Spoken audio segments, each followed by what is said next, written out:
personne n'a envie de se faire arnaquer. Mais le problème, c'est qu'en immobilier, une arnaque, ça peut très rapidement représenter des centaines de milliers d'euros.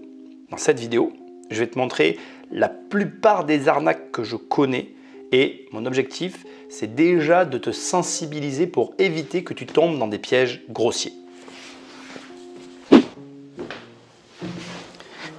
Et pour ça, j'ai donc rédigé une liste exhaustive d'arnaques qu'on va défiler ensemble pour que déjà, ne serait-ce que tu en aies une notion et que tu ne tombes pas dans un piège grossier parce que toi comme moi et tout le monde d'ailleurs n'a pas envie de perdre de grosses sommes d'argent, parce qu'il y a de grosses sommes d'argent en jeu dans l'immobilier, sur une arnaque, j'ai envie de dire, presque grossière. Okay, donc comme tu peux le voir, j'ai devant moi très exactement 8 points avec des sous-parties, on va les passer ensemble et le but de cette vidéo, c'est vraiment de te sensibiliser à ces arnaques qui existent vraiment dans l'immobilier. Donc là, on va passer aux arnaques liées aux achats immobiliers, le faux vendeur. Donc en fait, c'est très simple, tu as une personne qui se fait passer pour le propriétaire d'un bien et qui tente de vendre un logement qui ne lui appartient pas. C'est arrivé avec la Tour Eiffel, Christophe Rocancourt a gagné beaucoup d'argent avec cette arnaque, il vendait des biens qui n'étaient pas à lui, il encaissait l'argent, il prenait le montant, il partait et c'était terminé.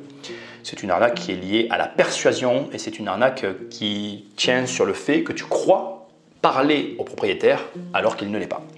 La vente en viager truqué. Donc là, c'est un peu plus subtil. C'est un acheteur qui profite de la vulnérabilité d'un vendeur âgé en sous-estimant la rente, le bouquet, le montant du viager qui sera entendu entre les deux parties et en dissimulant des clauses abusives. Je pense notamment, quand j'ai écrit ça, au viager nu et au viager occupé, enfin viager vide pardon et viager occupé, et peut-être parfois abuser de la conscience que peut avoir une personne âgée et de la valeur de son bien et de sa situation, à savoir qu'il ne peut peut-être pas se reloger et que tu lui demandes quand même de partir. L'escroquerie au compromis de vente, un faux notaire ou un faux agent immobilier encaisse un acompte et disparaît. Alors bon, nous chez Lotier, on n'a jamais encaissé aucun acompte de quelque nature que ce soit.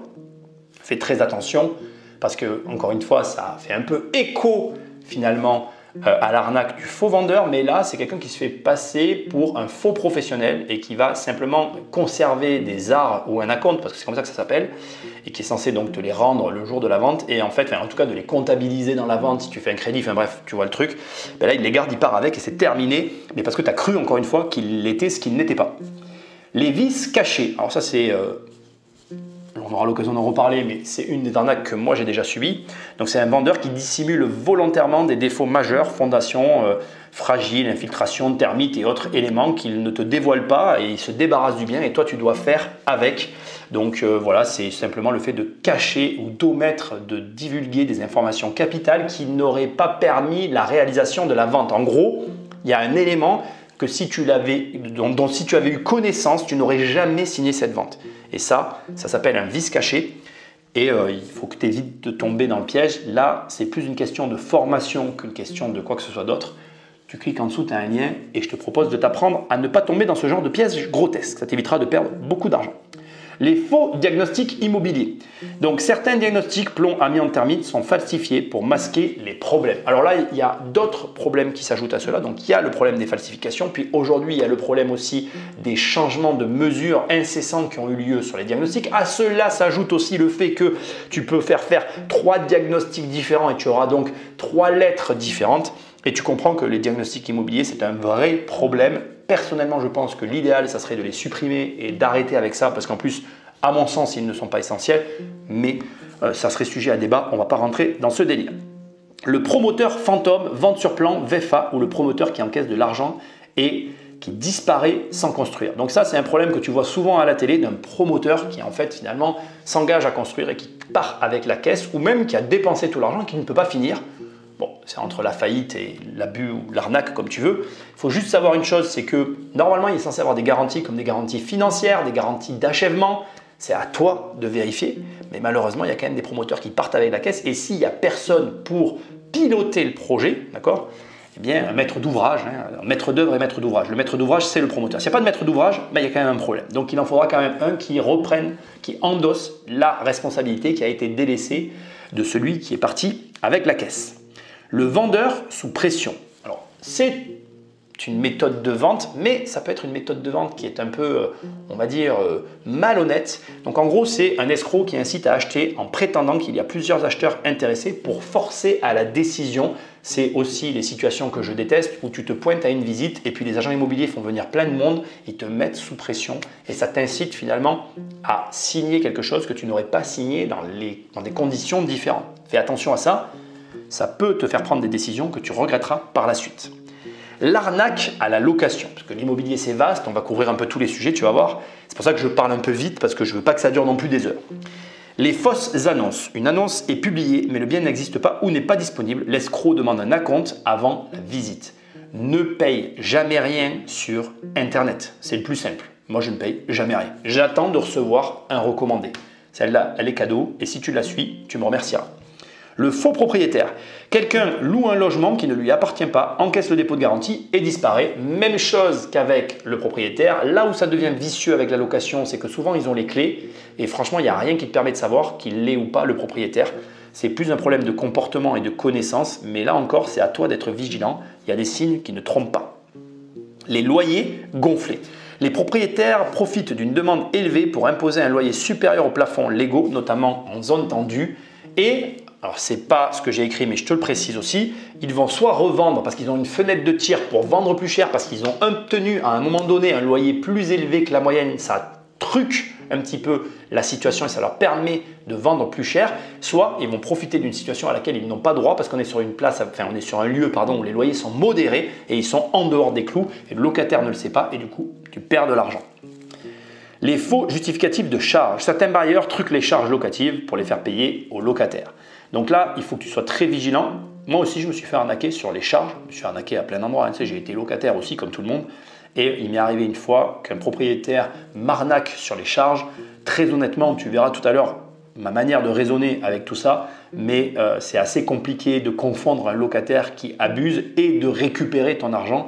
Le meilleur moyen, bien évidemment, c'est d'être dans les lieux et du coup, entre guillemets, de le tenir par rapport finalement à la relation que vous entretenez entre le loyer et le paiement du loyer. Tu ne payes plus ton loyer ou tu le payes à la caisse des dépôts de consignation en attente de régulation des charges. Moi, quand ça m'est arrivé, j'avais déjà quitté le logement, c'était trop tard. Donc bref, sois vigilant, il y a pas mal d'arnaques. Un logement insalubre. Un bien est loué alors qu'il est inhabitable, absence de chauffage, humidité extrême, etc. Donc là, il faut faire très attention parce que les logements insalubres, c'est toujours un sujet délicat. Il y a le côté des propriétaires, le côté des locataires. En fait, c'est très simple. Si tu me regardes et que tu es locataire, il faut savoir qu'il y a des règles. En gros, il y a un cahier des charges à respecter. Si le propriétaire respecte le cahier des charges, très souvent, quand c'est humide, c'est parce que le locataire n'aère pas. Je suis tout le temps confronté à ce problème et 80% du temps, malheureusement pour l'humidité, je précise, c'est la faute des locataires qui n'ouvrent pas suffisamment les fenêtres. Après, pour le reste, il est effectivement vrai qu'il y a des logements qui sont insalubres parce qu'il n'y a pas du tout ce qu'il faut pour qu'on puisse vivre dedans. Et là, c'est au locataire de dénoncer le propriétaire. L'arnaque de la sous-location. Un locataire sous-loue illégalement un bien à un tarif exorbitant. La sous-location, elle est encadrée. J'ai fait une vidéo sur la chaîne. Il y a des règles. Tu les respectes ou tu les respectes pas. C'est à toi, après, si jamais tu sous-loues une partie d'un bien, de connaître ces règles et de ne pas te laisser faire si la personne qui te sous-loue le logement est dans l'illégalité. Le bail frauduleux. Un bail comportant des clauses abusives comme l'interdiction d'avoir des invités ou des frais cachés. Alors il faut savoir que dans le bail, il y a ce qu'on peut appeler des clauses réputées non écrites. Ça veut dire qu'en fait, on te met une clause, mais tu n'as pas le droit de l'avoir, de la subir ou même qu'elle soit écrite dans ton bail. Et ça, c'est pareil. Tu ne dois pas te laisser faire. Donc tout ce qui touche à ce que je viens d'écrire, le fait de ne pas avoir des animaux aujourd'hui, c'est interdit. Donc la vérité, c'est qu'il faut que tu fasses attention à comment est rédigé le bail. Parce que s'il est abusif, tu n'es pas obligé d'accepter les clauses qui sont écrites. Troisième point, arnaque aux investissements immobiliers. Les rentabilités surévaluées. Donc des vendeurs ou promoteurs gonflent les rendements locatifs attendus pour attirer les investisseurs. Donc ça c'est très connu, c'est un peu ce que je t'ai dit tout à l'heure. On va réussir à louer plus cher que la normale un logement. Du coup après on le vend plus cher que ce qu'il vaut parce qu'on l'a loué pas au prix normal. Et du coup on encaisse plus d'argent que ce qu'on aurait dû parce qu'on est en dehors des clous. Fais attention aux évaluations. Tu as aussi des promoteurs et des vendeurs qui évaluent, qui surévaluent du coup le bien et qui du coup t'arnaquent parce que ce qu'ils te donnent comme évaluation, c'est pas vrai du tout. Alors, solution, parce que depuis tout à l'heure, tu vas me dire, mais tu ne donnes pas de solution. Par exemple, tu regardes les annonces sur Internet ou tu mets toi-même une fausse annonce sur Internet. Tu verras vite si tu es dans les prix ou pas. Les immeubles en défiscalisation bidon. Certains programmes Pinel, Malraux ou LMNP sont vendus avec des estimations de loyer fausses. Même chose, on te vend de la défiscalisation qui en fait n'existe pas. Comme il y a beaucoup de gens qui sont traumatisés par les impôts dans ce pays, ils foncent comme des idiots sans rien regarder et ils se font arnaquer. Et il y a pire que ça, il y a même parfois des gens qui vont monter des programmes de défiscalisation qui ne sortiront jamais, ils prennent l'argent et ils se barrent. Voilà, c'est des immeubles de défiscalisation bidon. L'arnaque à la SCPI. Des sociétés de gestion peu scrupuleuses vendent des parts de SCPI avec des promesses de rendement irréalistes. Bon, là, c'est encore autre chose. On monte une société, on vend des parts, on promet des choses. Et comme les promesses n'engagent que ceux qui y croient, tu y crois et tu te fais avoir. Fais attention aux SCPI, je ne le dirai jamais assez. Ce n'est pas toi qui contrôle le bien, donc tu subis, donc n'investis pas. Les crowdfunding immobiliers frauduleux, des plateformes récoltent des fonds pour des projets fictifs et disparaissent. Alors moi, le crowdfunding, j'ai une a priori là-dessus. Je pense que ça peut être un bon investissement, mais il faut faire attention. Malheureusement, là encore, tu ne maîtrises pas tes investissements. À toi d'être vigilant. Fais très attention parce que non seulement il y a la partie, ils prennent l'argent, ils s'en vont avec, mais il y a pire que ça. On n'en parle pas assez à mon sens. Il y a aussi le fait qu'ils investissent dans des biens et qu'ils investissent mal. Et là, ils se retrouvent avec un parc immobilier qui t'ont vendu comme étant à 15% de rentabilité. Ils ont tout mal acheté. C'est invendable et c'est inrelouable dans les conditions dans lesquelles tu es rentré. Et alors là, tu te retrouves avec des parts de crowdfunding, des parts dans un projet qui est irrevendable. Tu t'es fait avoir et en plus, ça te coûte de l'argent. Fais très attention. Les clubs d'investissement truqués. Certains experts vendent des formations coûteuses avec des opportunités en or qui n'existent pas. Donc là, attention, on ne parle pas des vendeurs de formations en ligne, on parle des gens qui suivent des formations dans lesquelles on leur propose une opportunité en or, un super investissement immobilier. Ils sont dans un contexte où ils payent, parce qu'en fait tout est fait pour qu'ils payent, et en fait ils se font avoir, mais ils se sont fait avoir pas quand ils ont payé, ils se sont fait avoir quand ils ont commencé à croire au rendement complètement fou. Juste pour info, moi j'ai une règle de base, quand tu as plus de 12% de rentabilité, c'est que tu vas devoir travailler. Rappelle-toi de ça. Tu n'obtiendras jamais plus de 12% sans travailler. Au-delà de 12, c'est qu'il y a du travail. D'une manière ou d'une autre, tu as un travail à fournir pour obtenir une rentabilité comme ça. Quatrième arnaque au crédit et financement. Les faux courtiers, qui sont des intermédiaires qui demandent des frais pour trouver un prêt, mais ne proposent aucun financement réel. Donc en gros, c'est quelqu'un qui te prend des frais de dossier pour aller chercher des financements, mais il ne trouvera jamais. Il te dit, j'ai rien trouvé, il prend les frais, mais il n'a rien cherché. J'étais un peu émotionnel là-dessus parce que j'ai connu ça. Et donc, c'est un truc de fou. Fais très attention. Globalement, pour moi, si tu vas chercher du financement et qu'il y a des frais de dossier, ils doivent être inclus dans le financement. Tu ne payes rien, sauf quand tu obtiens le financement, bien sûr. Tu dois payer le travail qui est réalisé, mais tu le payes une fois qu'il est réalisé. En immobilier, généralement, ça marche comme ça. Mais ça existe dans les crédits, des gens qui te disent, je vais te chercher un prêt, ça coûte tant pour que je te le cherche. Le mec, il fait rien. Il dit, oh, j'ai rien trouvé. Terminé, tu t'es fait arnaquer. Le prêt hypothécaire abusif. Des escrocs proposent des crédits immobiliers et des taux attractifs, mais n'incluent pas les clauses cachées qui rendent l'emprunteur surendetté. Donc ça, fais très attention. Ça peut aller plus loin que ça. Tu peux même avoir des fois des banques un petit peu mafieuses, même des personnes dans la finance qui, par le biais d'un prêt hypothécaire, tu vas même avoir des prêteurs privés qui vont faire ça, qui vont en fait te mettre dans une situation volontairement très tendue avec un prêt hypothécaire derrière pour récupérer ton bien à un prix qui défie toute concurrence. Alors, il n'y a pas beaucoup de cas, mais quand ça t'arrive, tu es content du voyage, donc sois vigilant. Les frais de dossier bidon. Un courtier ou une banque malhonnête facture des frais sans aucune garantie d'obtenir le prêt. Alors tu pourrais croire que ça a fait écho à ce que je te disais tout à l'heure. Là, c'est encore autre chose. C'est vraiment un organisme, mais même je vais oser le dire, qui surfacture les frais de dossier. Je vais quand même le dire parce que je ne devrais pas le dire, mais quand tu es bon client d'une banque, il n'y a pas de frais de dossier. Voilà. Ce n'est pas tout le temps le cas. Au début, ne va pas dire « oui, j'ai vu une vidéo de Nicolas qui a dit que… » Non, un client lambda… Si tu es un client normal qui a 2-3 crédits, tu es un client normal. Mais à partir d'un certain point, tu peux ne pas avoir de frais de dossier. Après, fais attention, il faut aussi l'entendre, tu ne peux pas tout négocier. Moi, ce n'est pas ce que je négocie. Tu peux arriver à gagner sur certains points. À toi de choisir le point sur lequel tu veux gagner. Est-ce que tu as vraiment envie de gagner sur les frais de dossier? Il y a plein de choses à négocier. À toi de voir. Fais quand même attention. Pour moi, au-delà de 500 €, à moins que le dossier soit très compliqué, c'est un petit peu abusif. Avis à tous ceux qui ont un avis divergent avec moi, laissez-moi un commentaire, je suis ouvert à la discussion. Cinquième point, arnaque aux travaux et à la rénovation. Un devis gonflé, donc le devis est surgonflé par une entreprise qui facture des travaux à des prix excessifs en profitant de l'ignorance du propriétaire. Je vais te raconter une histoire rapide. Moi j'ai connu des artisans, ils montaient sur le toit, ils bougeaient des tuiles, ils redescendaient et ils facturaient. Voilà, ils avaient juste bougé des tuiles, ils n'avaient rien réparé, ils buvaient des canettes de bière et ils mangeaient des chocolats sur le toit. Et facturation d'une après-midi passée sur un toit au soleil à bouger des tuiles. Voilà, donc fais très attention. Alors comment je l'ai su? Je les ai vus. Les aides écologiques, donc on est toujours dans les arnaques aux travaux. Détournées, donc là il y a une très grosse affaire, je suis obligé d'en parler. Donc c'est des sociétés qui te proposent des trucs à 1 euro. Donc en fait ils vont faire les démarches avec toi, ils vont obtenir les aides mais tu ne les toucheras jamais, ils te plantent avec les travaux. Et eux, ils ont pris l'argent et ils se sont barrés. Donc fais très attention parce que c'est toi qui auras la facture sur le dos sans les aides de l'État et eux auront pris les aides et se seront barrés avec. Tu veux des aides, fais tes dossiers. Ça te gonfle, ne prends pas d'aide. C'est aussi simple que ça. L'entrepreneur fantôme, un artisan encaisse un acompte important et disparaît sans effectuer les travaux. Alors, ça englobe plein de situations que tu connais extrêmement bien. C'est toujours pareil, il y a des règles pour travailler avec les artisans. Ne fais pas n'importe quoi et surtout, suis tes travaux et demande à voir les chantiers que l'artisan a fait avant toi. Pas de chantier, pas de travail. Tu comprends pas ce que je veux dire? Le mec n'a pas d'expérience, je suis désolé, c'est malheureux, il faut bien se lancer, mais toi, tu joues quand même pas mal d'argent sur tes travaux, tu prends forcément des gens qui ont de l'expérience, sinon tu ne les prends pas. Arnaque aux ventes aux enchères, celle-là, fallait la connaître. Donc les enchères truquées, des complices font monter artificiellement les prix d'un bien pour piéger un acheteur. Et fais attention, c'est pire que ce que tu peux imaginer, tu as même des professionnels qui font ça. Donc les enchères, il y a beaucoup de gens qui croient que c'est facile et qui vont faire des bonnes affaires. C'est bourré de pièges, dont celui-là. Les enchères avec des frais cachés. Certaines ventes imposent des frais exorbitants, honoraires, pénalités de retard, etc. Donc, il faut que tu fasses la distinction, je suis obligé de te le dire. Ça m'est arrivé aussi. Moi, il m'est arrivé de récupérer un bien avec des adjudications. Au dernier moment, il y a eu des frais cachés qui se sont ajoutés. J'ai extrêmement bien acheté, donc j'ai accepté de les payer. De toute façon, si je refusais de les payer, je perdais l'affaire.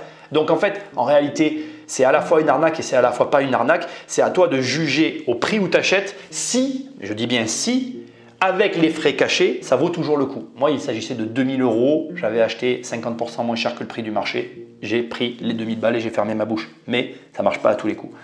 Les biens occupés. Un bien vendu aux enchères peut être encore habité par un locataire qui est très difficile à expulser, surtout si on te l'a caché. Alors c'est difficile qu'on te le cache quand même, mais j'ai quand même déjà entendu 2-3 sombres histoires où finalement le bien a été vendu sans personne à l'intérieur, mais le mec est revenu finalement. Enfin, voilà, je ne vais pas rentrer dans les détails. Les enchères, c'est compliqué, fais attention, c'est simple et compliqué à la fois, je vais dire ça comme ça. Une fois que tu as l'habitude, ça roule, mais au début, il faut quand même s'y connaître un petit peu. Arnaque aux droits de propriété, les squatteurs illégaux. Donc quelqu'un qui s'installe dans un logement vacant et invoque la loi pour y rester sans payer. Donc c'est une réalité qui existe encore, mais aujourd'hui, il existe une loi qui te permet de les expulser et si le préfet refuse de l'appliquer, tu saisis le préfet voisin. Alors ça paraît simple quand je le dis, c'est plus compliqué que ça dans les faits et je vois encore des gens qui me disent « Oui, mais les squatteurs en France, on ne peut pas les virer. » C'est pas vrai, aujourd'hui tu peux les virer, maintenant faut-il encore savoir le faire. Le vol de propriété, des escrocs falsifient des actes notariés pour revendre des biens qui ne leur appartiennent pas. Donc je pense que tu l'as vu, il y a des vidéos qui circulent sur internet qui sous-entendent qu'aujourd'hui il est possible en France de falsifier des documents officiels.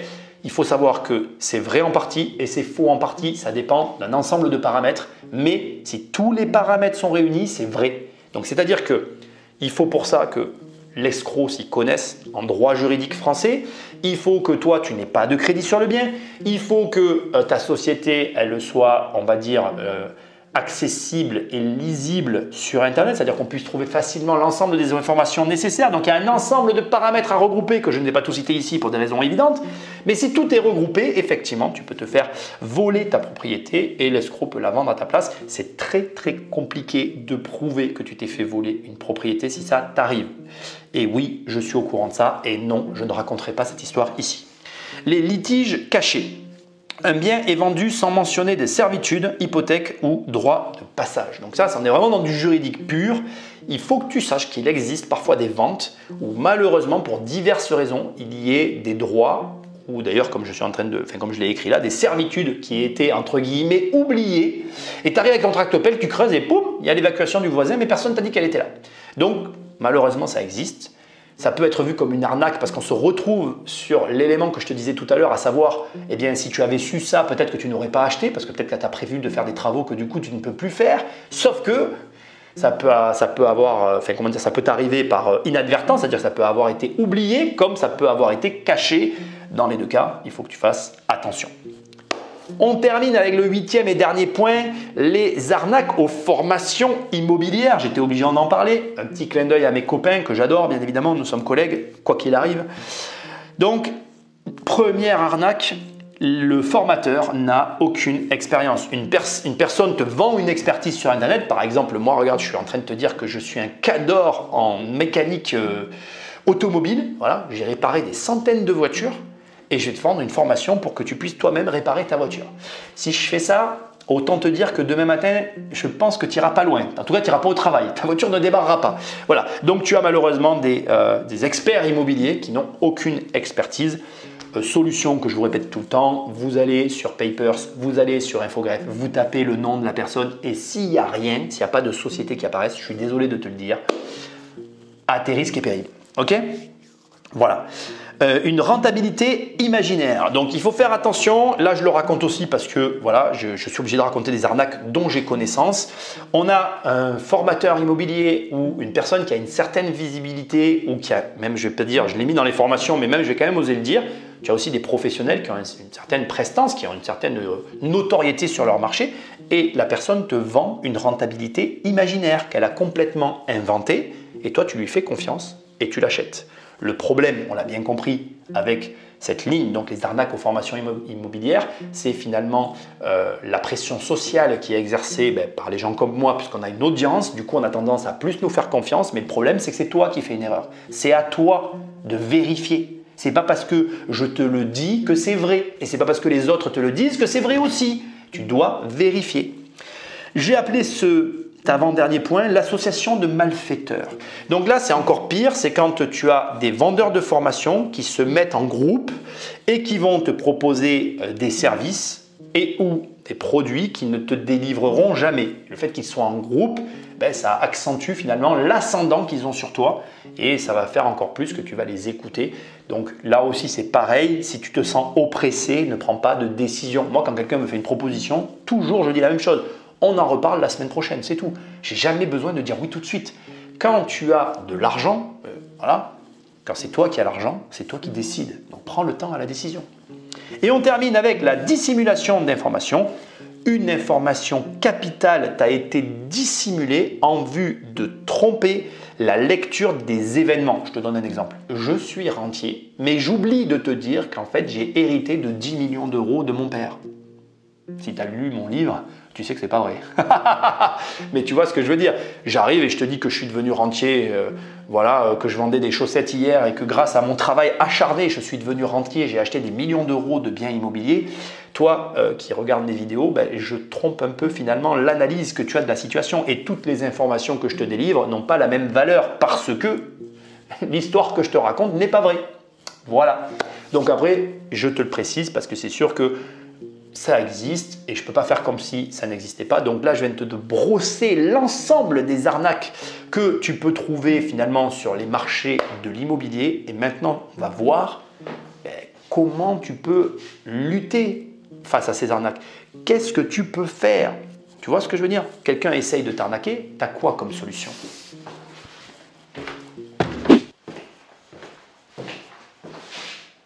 Et en réalité, il n'y a pas grand-chose à faire et ce que je m'apprête à te dire maintenant risque de te décevoir. Tu as deux solutions et quand tu fais des affaires, le choix de la solution pour laquelle tu optes est extrêmement important. Première solution, et tu t'attends à ce que je t'explique ce que je m'apprête à te dire, c'est d'opter pour du juridique, tout simplement. Donc ça veut dire que tu prends un avocat que tu vas amener avec toi au tribunal et avec tout ça, tu vas faire un procès pour essayer tout simplement de faire payer à la personne qui t'a arnaqué le tribut, la somme qui t'est due. Alors soit le remboursement du bien, soit finalement une somme que tu estimes suffisante pour le dédommagement de ce que tu as subi, enfin, ce que tu veux. Ok? Maintenant, je te déçois. Si tu fais ça, tu vas perdre ton temps. C'est le pire des choix. Pourquoi? Parce que tu vas rentrer dans un processus qui va durer 3, 5, peut-être même 7 ou même 10 ans pour un résultat au final qui est nul. Et en fait, Ce que je m'apprête à te dire maintenant, tu le sais déjà. Mais le système français, le système judiciaire français, même pas, la justice française est défaillante. C'est exactement ça le terme. La justice française est défaillante. On se met là tous ensemble, tu regardes combien il y a de vues sous cette vidéo, on prend toutes les personnes qui ont regardé cette vidéo, on s'assoit tous ensemble, on discute, on va tous tomber d'accord. Par exemple, regarde, je vais chez un marchand de livres, je vole le livre, je me fais attraper, je suis censé être puni par la justice parce que j'ai volé un livre. Ok? La punition, bon, à l'échelle d'un livre, elle sera peut-être pas lourde, tu vois, mais à l'échelle du vol que tu as commis, la punition est censée être de plus en plus lourde, ce qui n'est déjà pas forcément le cas. Mais ce n'est pas ça le pire. C'est que tu vas voler quelque chose chez quelqu'un, peu importe quoi, tu vas être puni. Par contre, tu ne vas pas payer le loyer d'un propriétaire et là, il n'y a pas de punition. Donc ça veut dire quoi? Qu'en fonction de qui tu voles, c'est autorisé. Déjà, rien que dans l'énoncé, la justice française a un problème. Mais en plus d'avoir donc un problème de délivrer des peines qui sont finalement incompréhensibles, elle est défaillante de par ce système où tu vas t'enfermer pendant 5, 7, 10, 15 ans dans un processus qui, en plus donc de durer longtemps, va te coûter beaucoup d'argent. Parce qu'en plus, tu payes à chaque fois.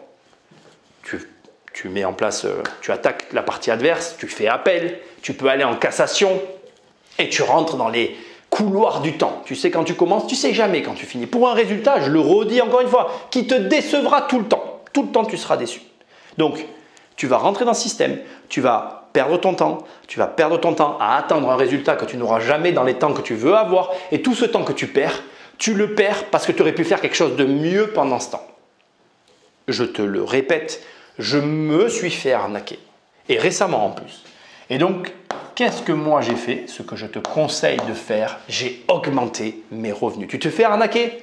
Ne t'arrête pas sur l'arnaque. Tu te fais arnaquer? N'amène pas l'arnaqueur au tribunal. Ça ne sert à rien. Si tu es en France, ça ne sert à rien. Tu es seul, mon garçon. Tu es seul.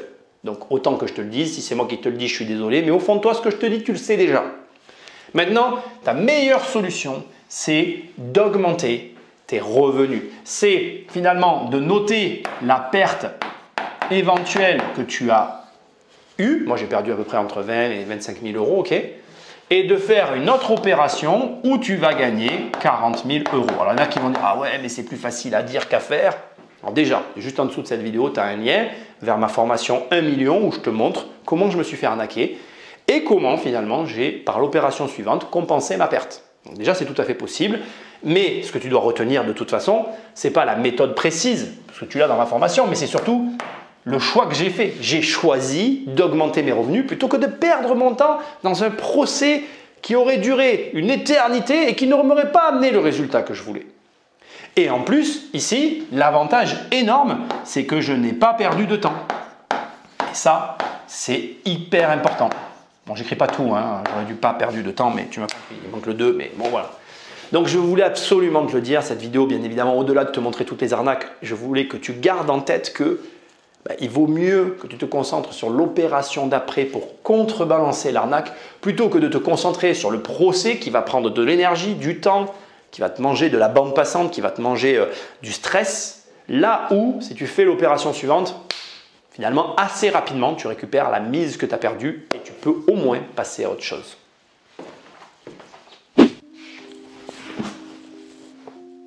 Cette conclusion, elle va te laisser sur ta faim et on ne sera pas d'accord. Je le sais déjà et je préfère te prévenir. La somme de tes échecs est égale à la somme de tes réussites. C'est la première chose que j'ai à te dire et que je veux que tu gardes dans ta tête. Bien évidemment, il faut avoir plus de réussites que d'échecs parce que c'est ça qui te drive. Mais échouer, se faire arnaquer, ça m'est arrivé. Ça fait partie du chemin. Tu ne l'éviteras pas. Comme je l'ai dit à l'ouverture, perdre de l'argent en immobilier, c'est tout de suite perdre des gros montants. C'est très embêtant. Mais savoir gagner de l'argent en immobilier, c'est tout de suite aussi gagner des gros montants. Et du coup, ça contrebalance. Le seul message de fin que j'ai à te faire passer dans cette vidéo, c'est le message que je t'ai déjà donné. Parce qu'à ce stade, tu peux me reprocher de ne pas t'avoir donné à chaque arnaque la vraie bonne solution. Tu te fais arnaquer par un vendeur qui n'est pas propriétaire, tu devrais regarder ceci ou cela, c'est ça que tu attendais. Mais sauf que, écoute bien ce que je vais te dire. La solution à tous tes problèmes, c'est toi, comme toujours. Si tu as la bonne mentalité, tu ne te feras pas arnaquer. Si tu as cette mentalité où quand tu te fais arnaquer, tu ne perds pas ton temps dans un procès interminable qui ne t'amènera jamais de toute façon le jugement que tu attends. Rapidement, pour te donner un exemple, nous un jour on a gagné un jugement où le tribunal a reconnu que le locataire était redevable du loyer. Mais il était indiqué qu'il n'était pas obligé de le payer. À quoi ça sert de gagner dans ces conditions? Malheureusement, et je veux te le dire, hein, ça fait 20 ans que je fais de l'immobilier, j'ai eu plusieurs dizaines de procès, j'en suis pas fier, hein, j'en parle pas mais j'en suis pas fier. Je gagne, je perds, mais dans les deux cas, je suis jamais satisfait, je te rassure. C'est ce que je veux te dire, tu ne seras jamais satisfait. Et quand il y a de l'argent en jeu, je le récupère jamais. Jamais. Donc, quelle est la seule personne capable de récupérer l'argent que tu as perdu? Toi. Quelle est la seule personne qui va trouver les solutions pour pallier aux problèmes auxquels tu es confronté? Toi. Quelle est dans cette affaire la seule valeur qui a de l'intérêt et que tu dois travailler? Toi. Il faut que tu comprennes bien cette phrase et si tu l'as compris, tu as tout compris. La plus grande valeur dans les affaires, c'est ton jugement et ta capacité à prendre la bonne décision. Si tu regroupes ces deux éléments-là, il n'y a jamais rien qui t'arrêtera et même si tu perds de l'argent, tu le récupéreras. Et c'est ce que je te souhaite. T'es d'accord, t'es pas d'accord? Je comprendrai que tu ne le sois pas, c'est un peu dur à entendre, mais c'est comme ça, moi je peux rien y faire, je ne suis pas un homme politique et j'ai pas envie de l'être. Moi mon travail c'est de t'apprendre à gagner de l'argent et pour ça je te propose une formation juste en dessous, tu cliques et je t'apprendrai effectivement à éviter toutes ces grosses erreurs et même plus encore, à gagner beaucoup d'argent, mais ça c'est toi qui vois. Sinon tu vas sur Amazon, tu tapes riche, tu as mon livre qui apparaît, devenir riche sans argent, tu tapes crise financière, tu as mon autre livre qui apparaît ou alors tu vas sur Immobilier Compagnie et là tu as toutes les ressources que tu veux. Tu peux même booker un coaching avec moi et je t'aide dans tes problèmes à t'en sortir si tu en as et si tu as besoin de mon aide. Bref, je suis pas inquiet, tu vas trouver. Moi, je te dis à très bientôt dans une prochaine vidéo. Salut! Et au passage, abonne-toi, like, partage, laisse-moi des commentaires. Enfin bref, tu fais ton taf, hein? Je compte sur toi. Ciao, ciao!